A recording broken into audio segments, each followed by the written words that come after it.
അഗ്നി റൂമിലേക്ക് വന്നപ്പോൾ ആകെ കിളി പാറി നിൽക്കുവാണവൾ. അത് കണ്ടവന് ചിരി വന്നെങ്കിലും അവൻ ഗൗരവം വിടാതെ പറഞ്ഞു, ഡി, ഇനി എന്ത് നോക്കി നിൽക്കുവാ?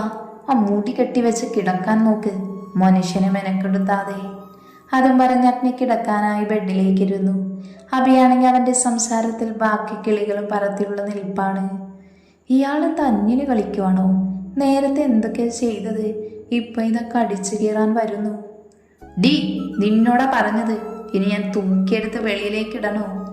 അവൻ്റെ അടുത്ത അലർച്ച കേട്ടതും അവൾ ഒറ്റ കുതിപ്പിന് ബെഡിലെത്തിയിരുന്നു.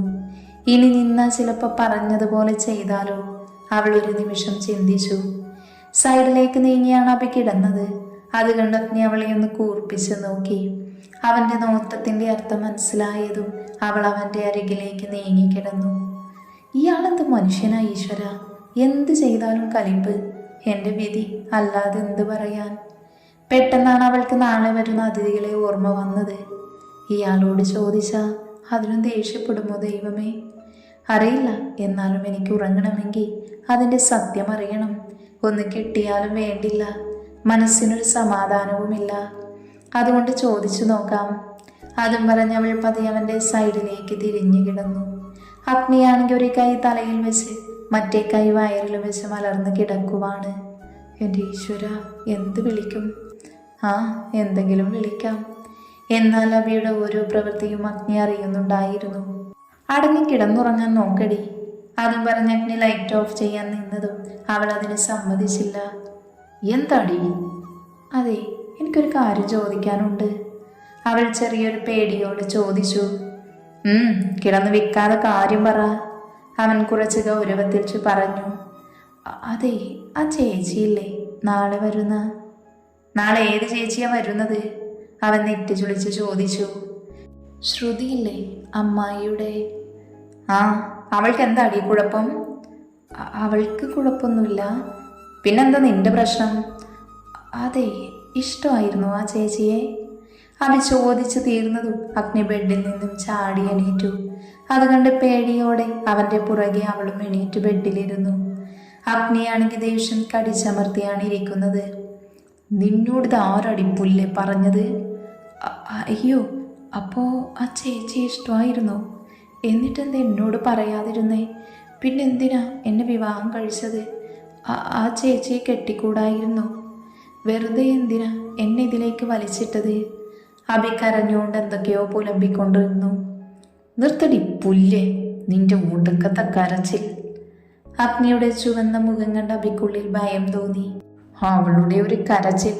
നിന്റെ ആരെങ്കിലും ചത്തോ ഇങ്ങനെ കിടന്ന് മോങ്ങാൻ? അഗ്നി അവളുടെ നേരെ കൈയോങ്ങിക്കൊണ്ട് ചോദിച്ചു. പക്ഷെ അടിച്ചില്ല. നിന്നോട് ആരടി പറഞ്ഞത് ആ പന്ന മോളെ എനിക്കിഷ്ടമാണെന്ന്? ഞാൻ പറഞ്ഞു നിന്നോട്? ഇല്ല, അവൾ വിക്കിക്കൊണ്ട് പറഞ്ഞു. പിന്നെ നിന്റെ തന്ത കൃഷ്ണൻ വന്ന് പറഞ്ഞു എനിക്ക് ആ പൂതനയോട് ദിവ്യപ്രേമമാണെന്ന്. അഗ്നി നിന്ന് തുള്ളുവാണ്. എൻ്റെ അച്ഛന് പറഞ്ഞാലുണ്ടല്ലോ. അവൻ്റെ നേരെ വിരൽ ചോടിക്കൊണ്ട് പറഞ്ഞു അവൾ. അതോടെയായതും അഗ്നിക്ക് ക്ഷമ നശിച്ചിരുന്നു. നിന്റെ അച്ഛനെ പറഞ്ഞാലെന്താ, നീ എന്നെ അങ്ങ് മൂക്കിൽ വലിച്ച് കയറ്റുമോ? അവളുടെ വിരൽ പിടിച്ച് തിരിച്ചുകൊണ്ട് അവൻ അലറി. അയ്യോ, എനിക്ക് വേദനിക്കുന്നു. അവൾ വലിയ വായിൽ കരയാൻ തുടങ്ങി. കരയാതടി. ആ നിമിഷം തന്നെ അവൾ വായ്ക്ക് സിബിട്ടു. നിന്നോട് പറഞ്ഞിട്ട് കാര്യമില്ല. നിന്നെ ഉണ്ടാക്കിയ, നിന്നെ വളർത്തി വലുതാക്കിയ നിന്റെ തന്തയോട് പറയണം. നിനക്ക് പണ്ടേ ഒരു പിരി ലൂസാണെന്ന് അറിയാമായിരുന്നു, പക്ഷേ ഇത്രയ്ക്ക് പ്രതീക്ഷിച്ചില്ല. അവൾ പാതിരാത്രി ഓരോ സംശയം കൊണ്ട് വന്നേക്കുന്നു, മനുഷ്യൻ്റെ ഉറക്കം കളയാനായിട്ട്. കോപ്പ്. അഗ്നി ബെഡിൽ അടിച്ചുകൊണ്ട് ദേഷ്യം കടിച്ചമർത്തി. ഞാൻ അറിയാൻ വേണ്ടി. അഭി പറഞ്ഞു തുടങ്ങിയതും അഗ്നി ഇടയിൽ കയറി പറഞ്ഞു. നീ കൂടുതലൊന്നും ഉണ്ടാക്കാൻ നിൽക്കണ്ട. അല്ല, നിന്നോട് ആരാ ഈ വിഡിത്തം പറഞ്ഞത്? അത് പിന്നെ അനു പറഞ്ഞപ്പോൾ ഞാൻ. ആ കുരുപ്പിനുള്ളതേ ഞാൻ നാളെ കൊടുക്കാം. അപ്പോൾ അങ്ങനെയൊന്നും ഇല്ലേ? അവൾ പറഞ്ഞിരുന്നു, എന്നാലും ഒന്ന് അറിയാൻ വേണ്ടി. ഇനി അവൾ അറിയാതെ എങ്ങാനും.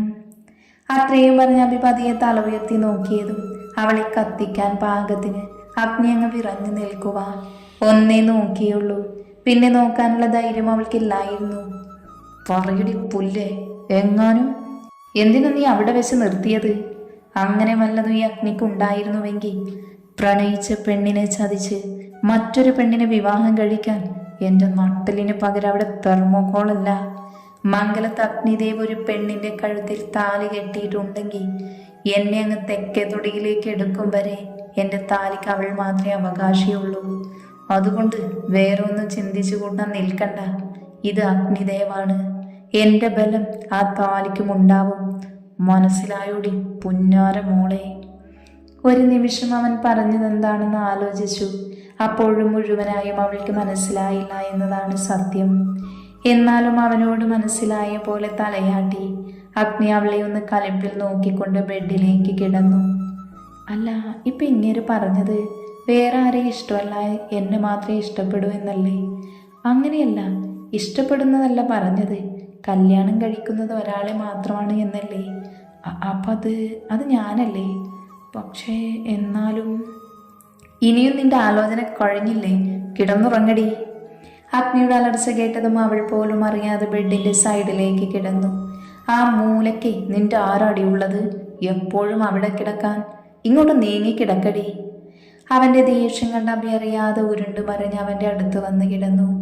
പക്ഷേ അപ്പോഴും അവൾ ഓരോന്ന് ആലോചിച്ചെടുക്കുമായിരുന്നു. ഇനിയും നീ ഉറങ്ങിയില്ലെങ്കിൽ അറിയാലോ നിനക്കെന്നെ. എൻ്റെ ശിക്ഷയും പൊന്നുമോൾ അറിഞ്ഞതല്ലേ? അത് വേണോ? താങ്ങുമോ നീ? അവൻ കുറച്ച് ദേഷ്യത്തിലും പിന്നെ കുറുമ്പോടെയും ചോദിച്ചത് കേട്ട് അവൾ നല്ല കുട്ടിയായി കണ്ണിറുക്കി അടച്ച് കിടന്നു. ബുദ്ധിയില്ലാത്ത ചെക്കന, പറഞ്ഞാൽ പറഞ്ഞതുപോലെ ചെയ്യും. അവൾ മനസ്സിൽ ആത്മഗതിച്ചു. നിദ്രയിലേക്ക് ആണ്ടിരുന്നു. അഗ്നി ചെറിയൊരു പുഞ്ചിരിയോടെ അവൾ ഉറങ്ങിയെന്ന് മനസ്സിലാക്കിയതും അവളുടെ കഴുത്തിലേക്കും മുടിയിലേക്കും മുഖം പൂഴ്ത്തി അവനും ഉറക്കത്തിലേക്ക് വീണു. രാവിലെ ആദ്യം എഴുന്നേറ്റത് ഇന്നും അഭിയായിരുന്നു. കണ്ണൊന്ന് ചിമ്മി തുറന്ന് നോക്കിയതും അഗ്നി അവളുടെ കഴുത്തിലാണെന്ന് മനസ്സിലായതും അവളിൽ ഒരു കുളിര് കോരി. എൻ്റെ ദൈവമേ, ഇങ്ങനിത് അറിയുന്നുണ്ടോ ആവോ? എപ്പോഴും ഉറങ്ങുന്നത് തന്നെ കെട്ടിപ്പിടിച്ചാണല്ലോ. ആദ്യം പറഞ്ഞ് അവനെ തള്ളി മാറ്റി അവൾ എഴുന്നേറ്റ് ഓടി ഡ്രസ്സെടുത്ത് ഫ്രഷ് ആവാൻ പോയി. കുളിച്ചിറങ്ങി അഗ്നിയെ ഒന്ന് നോക്കി അവൾ അടുക്കളയിലേക്ക് വിട്ടു. അവിടെ എത്തിയപ്പോഴത് ആ ദുരന്ത വാർത്ത അവൾ കേൾക്കുന്നത്. ഗീതമായും കുടുംബവും ലാൻഡ് ചെയ്യുന്നു എന്ന്. അതോടെ പോയി അവളുടെ സമാധാനം. അവ കാപ്പി കുടിച്ച് നേരെ അനുവിൻ്റെ റൂമിലേക്ക് വെച്ച് പിടിച്ചു. ഈ പെണ്ണ് പിന്നെ ആന കുത്തിയാലും ഒന്നും അറിയില്ലല്ലോ. അത് പറഞ്ഞവൾ തലയിനെടുത്ത് ഒറ്റയടി. അമ്മേ, ഏത് തെണ്ടിയാണ് ഈ വെളുപ്പംകാലത്ത് എൻ്റെ നെഞ്ചത്തോട്ട്?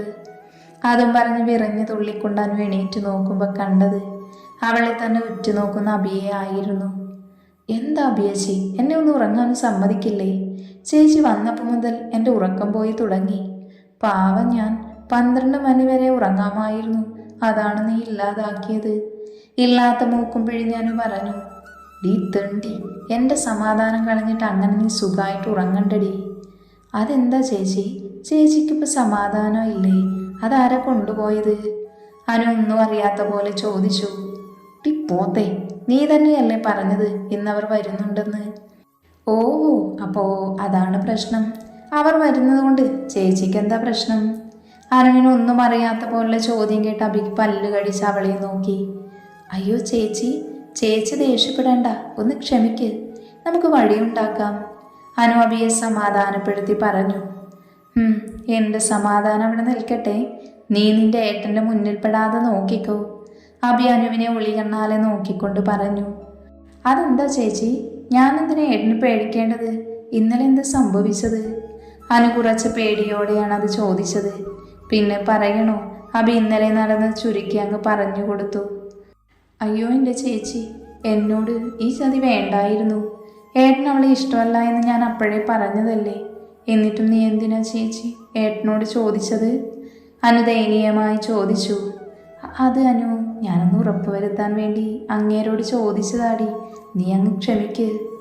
അനുവാണെങ്കിൽ ആകെ പെട്ടുപോയല്ലോ ഈശ്വര എന്ന് പറഞ്ഞ് തലക്ക് കൈകൊടുത്തിരുന്നു പോയി. അങ്ങനെ കുറച്ച് സമയങ്ങൾക്ക് ശേഷം മുറ്റത്തൊരു കാറ് വന്നു നിന്നു. അതിൽ നിന്ന് അവർ 3 പേരും ഇറങ്ങി. അപ്പോഴേക്കും കാറിൻ്റെ ശബ്ദം കേട്ട് എല്ലാവരും ഹാളിലേക്ക് വന്നിരുന്നു. എന്നാലും എൻ്റെ ചേച്ചി, ഇത് ഞങ്ങൾ തീരെ പ്രതീക്ഷിച്ചില്ല. ഇങ്ങനെയാണോ കല്യാണം നടത്തുക? നമ്മുടെ മോൻ്റെ ജീവിതമല്ലേ, അതിങ്ങനെ ആരെങ്കിലും കെട്ടി നശിപ്പിക്കുകയാണോ വേണ്ടത്? അമ്മായി വന്നു കയറിയതേ ഉറഞ്ഞു തുള്ളുവാണ്. എന്താ ഗീത നീ പറയുന്നത്? അവളും നമ്മുടെ മോളല്ലേ, പുറത്തുനിന്നുള്ള കുട്ടിയൊന്നും അല്ലല്ലോ, നമ്മുടെ കുടുംബത്തിലെ തന്നെയല്ലേ, പിന്നെന്താ പ്രശ്നം? ഗീതയുടെ സംസാരം കേട്ട് ഇഷ്ടപ്പെടാത്തതുപോലെ മുത്തശ്ശിയാണ് മറുപടി പറഞ്ഞത്. ഓഹോ, അങ്ങനെയാണെങ്കിൽ എൻ്റെ മോളിനി ഞാനെന്ത് ചെയ്യും അമ്മേ? അവൾ ഇപ്പോഴും അഗ്നിയാണ് അവളുടെ സെക്കൻഡെന്നും പറഞ്ഞാണ് അവൾ ജീവിക്കുന്നത്. അതമ്മ മറന്നോ? ഗീത ദേഷ്യത്തോടെ പറഞ്ഞു നിർത്തിയതും അപ്പോഴാണ് അഭി അങ്ങോട്ട് വന്നത്. ഓ, ഇതാണല്ലേ തമ്പുരാട്ടി, എൻ്റെ പൊന്നു കൊച്ചേ, നിനക്ക് എൻ്റെ മോളുടെ ജീവിതം നശിപ്പിച്ചപ്പോൾ സമാധാനമായോ? ഇവരുടെ കല്യാണം പണ്ട് മുതലേ ഉറപ്പിച്ചു വെച്ചതാ. ഇതെല്ലാം കേട്ട് അഭി എന്ത് പറയണമെന്നറിയാതെ നിൽക്കുവാണ്. അഗ്നിയാണെങ്കിൽ രാവിലെ തന്നെ ഓഫീസിലേക്ക് പോയതായിരുന്നു. ഗീതേ, നീ ഒന്നടങ്ങ്, വന്നിട്ടല്ലേ ഉള്ളൂ, നമുക്ക് തീരുമാനിക്കാം. രവി ഗീതയെ പിടിച്ച് സോഫയിലേക്ക് ഇരുത്തിക്കൊണ്ട് പറഞ്ഞു. വേറെ ആരും ഒന്നും പറഞ്ഞില്ല, അത് അഭിയിൽ വേദനയുണ്ടാക്കിയിരുന്നു. ശ്രുതി അഭിയെ പുച്ഛത്തോടെ നോക്കി അവിടെ പോയിരുന്നു. രവിയേട്ടൻ പറഞ്ഞത് നേരാ, അഗ്നിമോന് താല്പര്യമില്ലാതെ നടത്തിയ വിവാഹമല്ലേ, അപ്പോ അങ്ങനെ ഇഷ്ടമില്ലാതെ മുന്നോട്ട് പോവേണ്ട, അത് പെട്ടെന്ന് തന്നെ ഒഴിവാക്കുന്നതാ നല്ലത്. അതോർത്ത് അമ്മായി സങ്കടപ്പെടേണ്ട, ഏട്ടന് പ്രശ്നമൊന്നുമില്ല. ഗീത പറയുന്നതിൻ്റെ ഇടയിൽ കയറി അനു ദേഷ്യത്തിൽ പറഞ്ഞു. അനു, മൂത്തവരോട് ഇങ്ങനെയാണോ സംസാരിക്കുന്നത്? അവളുടെ സംസാരം കേട്ട് ശാലിനി ദേഷ്യത്തോടെ വിളിച്ചു പറഞ്ഞു. ഓ, ഞാൻ മിണ്ടുന്നില്ല, പോരെ. ശാലിനി, നീ ഞാൻ പറയുന്നത് കേൾക്ക്. ഇപ്പോഴും വൈകിട്ടില്ല, കല്യാണം കഴിഞ്ഞ് 3-4 ദിവസമല്ലേ ആയിട്ടുള്ളൂ, ഒന്നും കഴിഞ്ഞിട്ടില്ല എന്ന് കരുതിയാൽ മതി നമുക്ക്.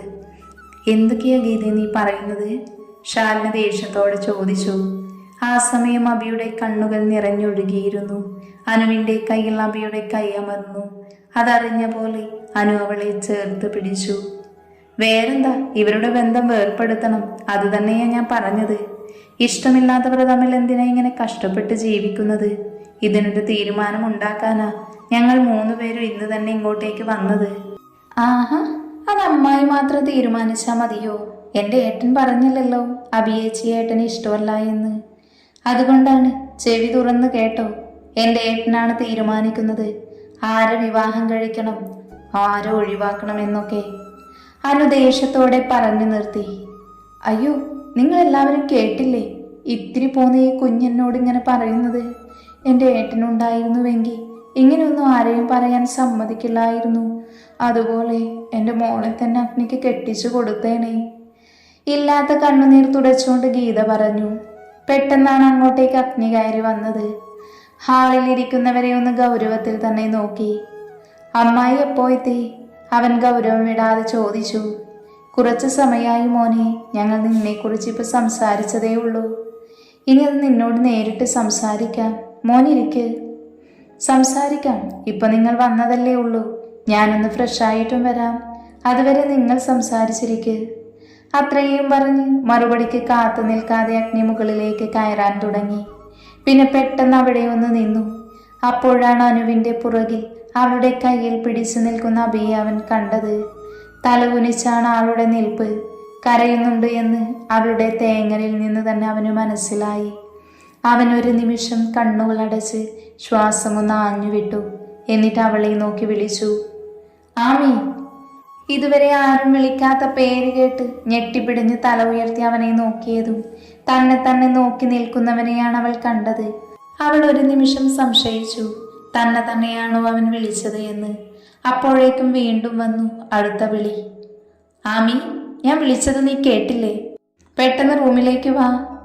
അതും പറഞ്ഞ് അഗ്നി സ്റ്റെപ്പ് കയറി മുകളിലേക്ക് പോയി. അയ്യോ അഭിയേച്ചി, ആരെവിടെ പടക്കം പൊട്ടിച്ചത്? ചേച്ചി കേട്ടോ? അതോ ഞാൻ മാത്രമേ കേട്ടുള്ളൂ? അമ്മേ, അമ്മ കേട്ടില്ലേ?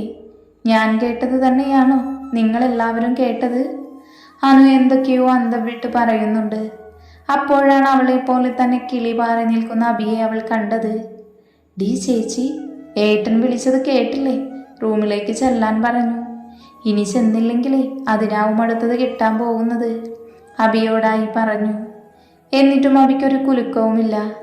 ചെല്ലു ചേച്ചി, അല്ലെങ്കിൽ ഏട്ടൻ ഇങ്ങോട്ട് വന്ന് തൂക്കിയെടുത്ത് കൊണ്ടുപോകും. അഭിയെ തള്ളി വിട്ടുകൊണ്ട് അനു പറഞ്ഞു നിർത്തി. അഭി എന്തോ പോയി അണ്ണാനെ പോലെ റൂമിലേക്ക് നടന്നു. റൂമിൻ്റെ മുന്നിലെത്തിയതും ഇതുവരെ ഇല്ലാത്തൊരു വെപ്രാളം അവളെ വന്ന് പൊതിഞ്ഞു. എന്നാലും എന്തായിരിക്കും ഈശ്വര അങ്ങേരെ നാമി എന്ന് വിളിച്ചത്? ഇതുവരെ ആരും എന്നെ അങ്ങനെ വിളിച്ചിട്ടില്ലല്ലോ. അതുമോർത്തവൾ ഡോറ് തുറന്ന് അകത്തേക്കു കയറി. ഡി. അബിയുടെ കിളിപാറിയുള്ള വരവ് കണ്ട അഗ്നി ഒന്നുകൂടെ വിളിച്ചു. ആ നിമിഷം അബി അവനെ തല ഉയർത്തി നോക്കി. പറയടി പുല്ലേ, ഞാൻ നിന്റെ ആരാ? അബിയാണെങ്കിൽ ഇങ്ങേരുതെന്ത് തേങ്ങയാ ചോദിക്കുന്നത് എന്നോർത്ത് നിൽക്കുവാണ്. ഡി, നിന്നോട് പറയാൻ പറഞ്ഞത്. അവന്റെ ശബ്ദം കെടുത്തതും അവൾ വിക്കി വിക്കി പറയാൻ ശ്രമിച്ചു. ഭർത്താവ്. നിന്നോട് ഞാൻ പല പ്രാവശ്യം പറഞ്ഞിട്ടുണ്ട് എൻ്റെ മുന്നിൽ വിൽക്കാതെ എൻ്റെ കണ്ണിൽ നോക്കി സംസാരിക്കണമെന്ന്. നിനക്കെന്താ പറഞ്ഞാൽ മനസ്സിലാവില്ലേ? അത് എൻ്റെ ഭർത്താവാണ്, അബി അവനെ നോക്കി പറഞ്ഞൊപ്പിച്ചു. ഓ ഭാഗ്യം, അപ്പം നിനക്കറിയാം ഞാൻ നിന്റെ ആരാണെന്ന്. എന്നിട്ടാണോടി പുല്ല് അവരുടെ മുന്നിൽ പഴം വിഴുങ്ങിയ പോലെ ഒന്നും മറുപടി പറയാതെ നിന്ന് മോങ്ങിയത്? അത് ഞാൻ അറിയാതെ, ഞാൻ കാരണമാണ് നിങ്ങളുടെ ലൈഫ് കളഞ്ഞത് എന്ന് പറഞ്ഞപ്പോൾ, അതുപോലെ ഡിവോഴ്സ് എന്നൊക്കെ കേട്ടപ്പോൾ എനിക്ക് സങ്കടം വന്നു. നിന്നോട് ഇന്നലെ ഞാൻ ഇതിനുള്ള മറുപടി തന്നതല്ലേ, എന്നിട്ടത് മറന്നോ നീ? നിന്നെ കൂടെ കൂട്ടിയത് ഞാനാ. നിനക്ക് ഡിവോഴ്സ് തരണോ വേണ്ടയോ എന്ന് തീരുമാനിക്കാനേ താഴെ ഹാളിലിരിക്കുന്ന ആരേലുമാണ് നിന്നെ കെട്ടിയത്, ആണോന്ന്? അവളുടെ അടുത്തേക്ക് ചേർന്ന് നിന്നുകൊണ്ട് അവൻ ചോദിച്ചു. അല്ല. പിന്നെ എന്തിനാടി മോളെ കിടന്നു മോങ്ങുന്നത്? നിന്നോട് ഞാൻ എത്ര വട്ടം പറഞ്ഞിട്ടുണ്ട് നീ കരയുന്നത് എനിക്ക് ഇഷ്ടമല്ല എന്ന്. നിന്റെ മുഖം വേഗം തുടച്ചോ. അല്ല എന്നുണ്ടെങ്കിൽ എൻ്റെ കയ്യിൽ നിന്ന് വാങ്ങിയിട്ട് നീ കരയോ? പിന്നെ ഇനി മേലിൽ കണ്ടവരുടെ വാക്കും കേട്ട് നീ കരഞ്ഞ പിന്നെ ഞാൻ എന്താ ചെയ്യുക എന്ന് എനിക്ക് തന്നെ പറയാൻ പറ്റില്ല. ഓർത്തു വെച്ചോ നീ, ഇനി മേലിൽ ഇത് ആവർത്തിക്കരുത്, കേട്ടല്ലോ? അവളുടെ മുഖം പിടിച്ചുയർത്തി അവളുടെ കണ്ണുകളിലേക്ക് ഉറ്റു നോക്കിക്കൊണ്ട് ഒരു താക്കീതെന്ന വണ്ണം അവൻ പറഞ്ഞു നിർത്തി. പെട്ടെന്നാണ് പുറത്തുനിന്നൊരു കാലടി ശബ്ദം അവൻ കേട്ടത്. ഞൊടിയിടയിൽ അബിയുടെ ഇടുപ്പിൽ പിടിച്ച് അവനിലേക്ക് അവളെ അടുപ്പിച്ചു നിർത്തി. അരയിലൂടെ അവൻ്റെ കൈ അമർന്നു. അവളൊന്ന് പൊള്ളിപ്പിടഞ്ഞു. എന്താണ് സംഭവിച്ചത് എന്നറിയാതെ അബി അവനെ തന്നെ ഉറ്റു നോക്കിക്കൊണ്ട് അവനിൽ നിന്ന് കുതറി മാറാൻ ശ്രമിച്ചു. എന്നാൽ അവളെ അതിന് സമ്മതിക്കാതെ അവളെ കൂടുതൽ അവനിലേക്ക് ചേർത്തു നിർത്തി. ആ നിമിഷം അവളുടെ മാറുകൾ അവൻ്റെ നെഞ്ചിൽ ഞെരിഞ്ഞമർന്നു. എൻ്റെ ആമി, എന്തൊരു സോഫ്റ്റാണ് പെണ്ണെ നിന്റെ ശരീരത്തിന്. ഹസ്കി വോയിസിൽ അഗ്നി അവളുടെ ചെവിക്കരികിൽ വന്ന് പറഞ്ഞു. അബിയുടെ ഉള്ളിൽ വെള്ളിടി വെട്ടി അവളൊന്ന് പിടഞ്ഞുപോയി. പിടയാതെ ആമി, ആരോ ഇങ്ങോട്ട് വരുന്നു.